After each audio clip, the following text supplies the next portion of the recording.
It was late on the night of February 2nd, 1942. The war was on and Manhattan was dark and quiet. Andrew Izzo and three armed accomplices slipped into the Spring Arrow Social and Athletic Club on Broome Street. Some guys were inside playing cards, shooting some pool. Izzo and his boys pulled out pistols and, not displaying an abundance of imagination, said, "This is a stick-up." Unfortunately for them, an off-duty cop was in the club buying a pack of cigarettes at the bar. He yanked out his service revolver. Guys dove behind the pool tables, hitting the floor as deafening shots rang out. A moment later, Izzo staggered out to the sidewalk with one or more of the cop's bullets in his gut. The street was dark and deserted. He stumbled down the block toward Elizabeth. He was not far from the corner when his head began to spin, his knees buckled, and he fell flat on his face on the sidewalk. His gun skittered out of his hand. Just another dead hoodlum in the naked city. But this particular dead hoodlum happened to be lying just a couple of blocks from the police headquarters, where a crime photographer was hanging out, waiting for news to happen. Minutes after the shooting, he arrives with the first cops on the scene.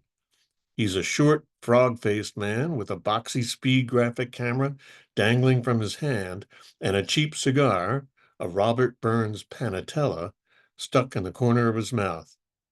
He gets a great shot of Izzo lying there dead on his face, the pistol not far from his limp fingers. It's been reproduced countless times as a classic image of New York in the 1940s. The photographer's name is Arthur Fellig, but he's better known as Weegee. He was born Usher Fellig in 1899 in a Jewish shtetl in an eastern province of Austria that's now Ukraine. Fleeing the pogroms, his family came to the Lower East Side in 1910. Usher's name was Americanized to Arthur. He left home by 1917, and over the next few years often slept in Bowery missions and flop houses, inside Penn Station, or on park benches. He began his career in commercial photography, assisting a street photographer who shot cheap tintypes of children on his pony. Through the 1920s, he worked as a darkroom assistant at the New York Times and at Acme News Pictures, later UPI. His peak period as a street and crime photographer was a whirlwind of constant motion that lasted from the 1930s into the post-war years. Ceaselessly roaming New York streets, often at night while his competitors slept, Weegee took thousands and thousands of photos, which he sold to the many daily newspapers in the city back then. Crime scenes and criminals were his meat and potatoes, but he captured much more than that. Tenement families sleeping together on fire escapes on sweltering summer nights. Transvestite hookers flashing a little leg as they stepped down out of the paddy wagon. A million sweaty bodies jammed together like a vast colony of seals on the beach at Coney Island.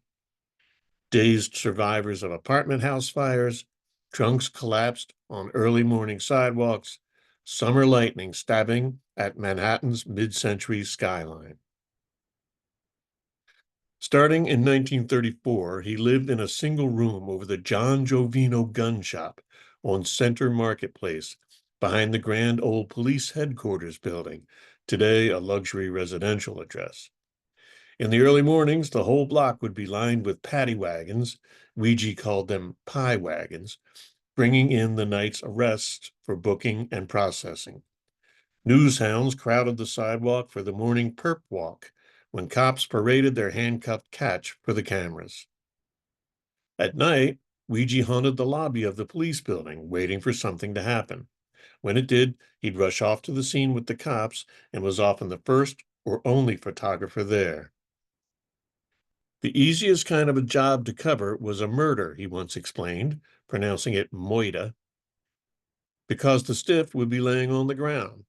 He couldn't get up and walk away and get temperamental. He would be good for at least 2 hours, so I had plenty of time.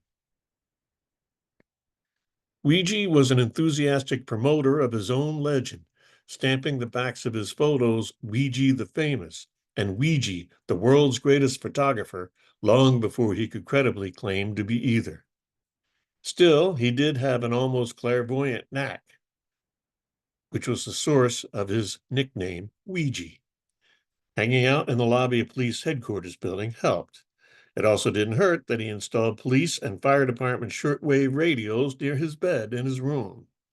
He got permission to install them in his '38 Chevy, in which he raced all over the city to beat his competition to fires, car accidents, and dead hoodlums.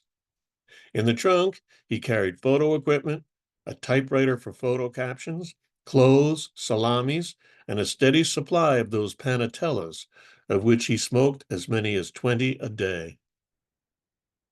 When he went to the scene of a fire, he didn't shoot the fire the way all the other newsmen did. He turned his back to the fire and shot the faces in the crowd the fire had attracted. You can feel the heat reflected off their glassy-eyed, rapt stares. By the end of World War II, Weegee was, in fact, Weegee the Famous.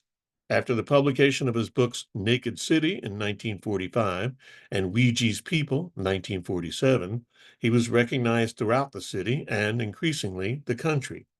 His book inspired the classic noir film The Naked City. Weegee makes a fleeting Hitchcock-like appearance in it. That taste of fame prompted a surprising move to Hollywood, where Weegee hobnobbed with stars and got tiny acting parts in a few more films. But he never really fit in where he called it the land of the zombies. He was too much of a New York character himself. After a few years, he moved back to Manhattan at the end of 1951. His crime photography days were over. Until his death in 1968, he toured the U.S. and Europe, giving lectures and enjoying his fame.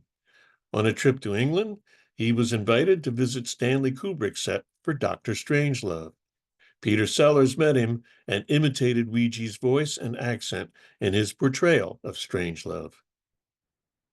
When Weegee died, his small apartment on West 47th Street was crowded with thousands of photos and negatives. Much of that material went to the International Center of Photography, which is hosting a Weegee exhibit in its Lower East Side space until May 2025.